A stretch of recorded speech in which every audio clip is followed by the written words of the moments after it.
पंचतंत्र पर आधारित आज की कहानी का शीर्षक है राजा और व्यापारी। वर्धमान नामक शहर में एक बहुत बड़ा कुशल व्यापारी था। राजा को उसकी क्षमताओं के बारे में पता था, इसलिए उसने उस राज्य का प्रशासक बना दिया। अपने कुशल तरीकों से उसने आम आदमी को खुश रखा था और साथ ही दूसरी तरफ राजा को भी उन्होंने बहुत प्रभावित किया। कुछ दिनों के बाद व्यापारी ने अपनी लड़की का विवाह तय किया। इस उपलक्ष्य में उन्होंने एक बहुत बड़े भोज का आयोजन किया। इस भोज में उसने राज परिवार से लेकर प्रजा और सभी को आमंत्रित किया। भोज के दौरान उसने सभी को बहुत सम्मान दिया, मेहमानों को आभूषण उपहार दिए।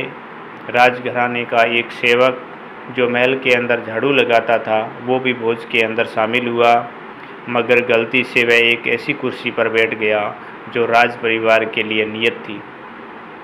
यह देख कर के व्यापारी आग बबूला हो गया और उस सेवक को भोज से बाहर निकल दिया। सेवक को बड़ी शर्मिंदगी हुई और उसने उस व्यापारी को सबक सिखाने की सोची। कुछ दिनों के बाद एक बार सेवक राजा के कक्ष में झाड़ू लगा रहा था, तो उसने राजा को अर्धनिद्रा में देख करके बड़बड़ाना शुरू किया। उस व्यापारी की यह मजाल कि वह रानी के साथ में दुर्व्यवहार करे। यह सुनकर के राजा अपने बिस्तर से कूद पड़ा और उसने सेवक से पूछा, क्या यह वाकई में सच है? क्या तुमने व्यापारी को रानी के साथ दुर्व्यवहार करते हुए देखा है? सेवक ने तुरंत राजा के चरण पकड़े और बोला, मुझे माफ़ कर दीजिए, मैं पूरी रात जुआ खेलता रहा, सो न सका, इसलिए मुझे नींद में कुछ भी बड़बड़ा रहा हूँ। राजा ने कुछ बोला तो नहीं, परंतु उसके दिमाग के अंदर शक के बीच उस सेवक ने बो दिए। उस दिन के बाद राजा ने व्यापारी को उस महल में निरंकुश घूमने की पाबंदी लगा दी और उसके काम भी धीरे धीरे कम कर दिए। अगले दिन जब व्यापारी महल में आया तो उसे पहरेदारों ने रोक दिया। यह देख करके व्यापारी बहुत आश्चर्यचकित हुआ।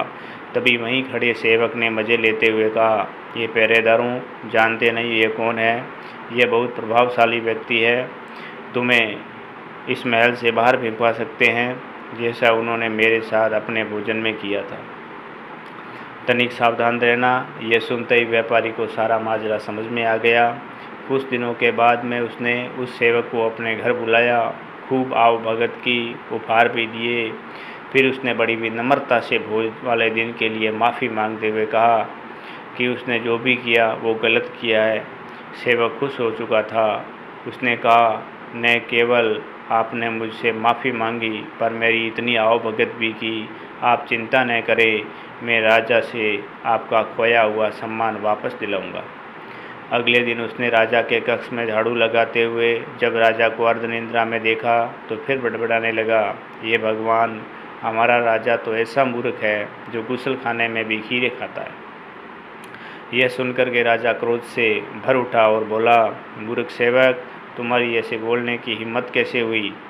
तुम अगर मेरे कक्ष के सेवक न होते तो तुम्हें नौकरी से निकाल देता। सेवक ने दोबारा चरणों में गिरकर राजा से माफ़ी मांगी और दोबारा कभी न बड़बड़ाने की कसम खाई। उधर राजा ने सोचा कि जब ये मेरे बारे में ऐसे गलत बोल सकता है तो अवश्य ही उसने व्यापारी के बारे में भी गलत बोला होगा, जिसकी वजह से मैंने उसे बेकार में दंड दिया। अगले दिन राजा ने व्यापारी को महल में बुलाया और उसकी खोई हुई प्रतिष्ठा को वापस दिला दी। इस कहानी से हमें यह शिक्षा मिलती है कि धन देख कर के किसी भी व्यक्ति के साथ में व्यवहार नहीं करना चाहिए, गरीबों का तिरस्कार नहीं करना चाहिए और